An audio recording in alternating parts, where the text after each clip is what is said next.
안녕하세요. 담백한 대출의 박수원 팀장입니다.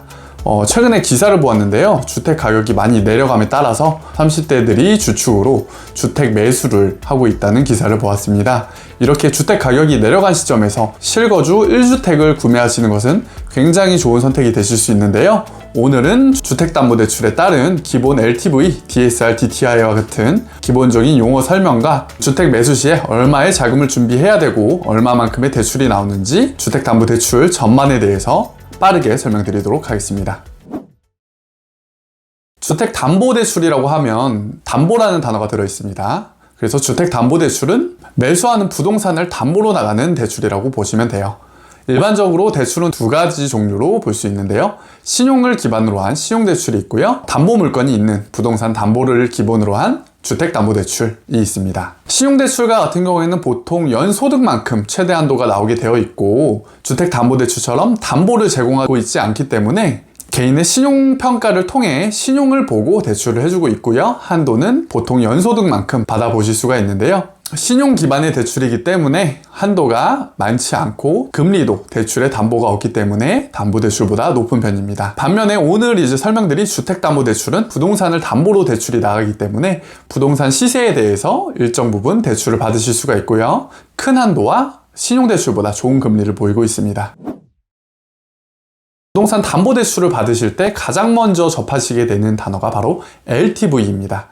LTV는 Loan to Value Ratio의 약자로 쉽게 설명하자면 부동산 가치를 대비해서 몇 %의 대출을 받을 수 있는지 그 대출 비율이라고 생각하시면 되겠습니다. 더 쉽게 예를 들자면 10억짜리 주택에 대해서 7억의 대출을 받을 수 있다면 LTV 70%가 되겠고요. 10억짜리의 주택에 대해서 6억의 대출을 받는다면 LTV 60%가 되겠습니다. LTV라고 하면 부동산 담보 가치 대비해서 얼마의 대출을 받을 수 있는지라고 설명드렸는데요. 담보 가치는 보통 KB 시세나 감정가를 기준으로 평가되게 되어 있습니다. KB 시세와 같은 경우에는 국민은행에서 실시하고 있는 부동산 시세라고 보시면 되고요. 매주 금요일마다 업데이트가 되고 있기 때문에 KB 시세를 금요일마다 체크해 보시는 것도 좋은 방법이 되실 수 있고요. 또한 실제 매매 잔금으로 주택담보대출 실행 시에 한 가지 도움이 될 만한 팁을 드리자면 최근에 주택 가격이 내려가면서 실제로 거래하신 매매가가 KB 시세보다 현저히 낮으실 수가 있는데요. 이런 경우에 KB 시세가 실거래가보다 높다면 대출에 있어서는 더 많은 한도를 받아보실 수가 있습니다. 예를 들어서 10억짜리 주택에 LTV 70%를 받을 수 있다면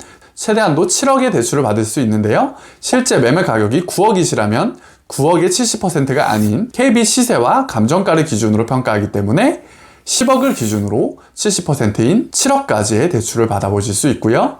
그렇다면 실거래는 9억에 하시고 대출은 7억 최대 한도를 받아보시기 때문에 본인의 투자금을 줄일 수 있는 하나의 방법이 되실 수 있습니다. 또한 신축 부동산과 같은 경우에는 KB 시세가 없는 경우도 있는데요. 이럴 때는 감정평가를 통해서 진행이 되게 되어 있고 금융사마다 감정평가 금액이 다를 수 있기 때문에 감정평가 금액이 높게 측정되는 금융사를 이용하는 것이 최대 한도를 받을 수 있는 꿀팁이 되실 수 있습니다.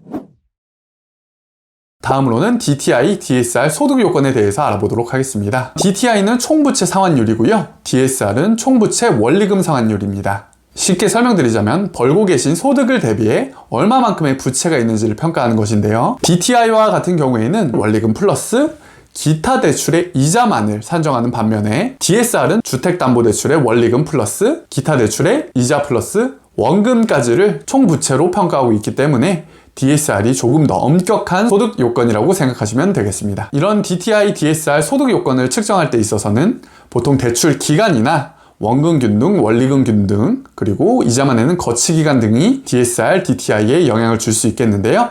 대출 기간은 길수록 당연히 더 유리하시겠고요.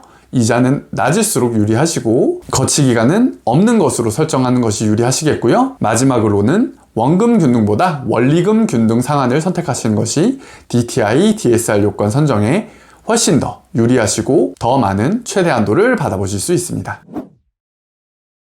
주택담보대출 매매 잔금을 하실 때 가장 많이 이용하시는 금융사가 1금융권이라든지 아니면 보험사 등 2금융권이 있으실 텐데요. 주택담보대출 최대 한도를 계산하는 팁을 드리자면 1금융권 같은 경우에는 DSR 40% 요건으로 마이너스 통장이나 신용대출과 같은 기타 대출이 없으셨을 때 본인 소득의 7배까지 대출이 나온다고 생각하시면 되겠고요.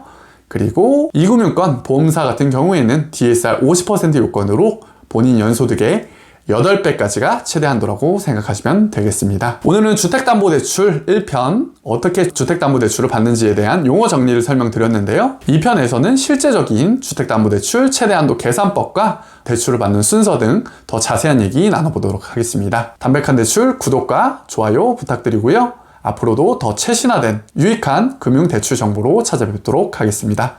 감사합니다.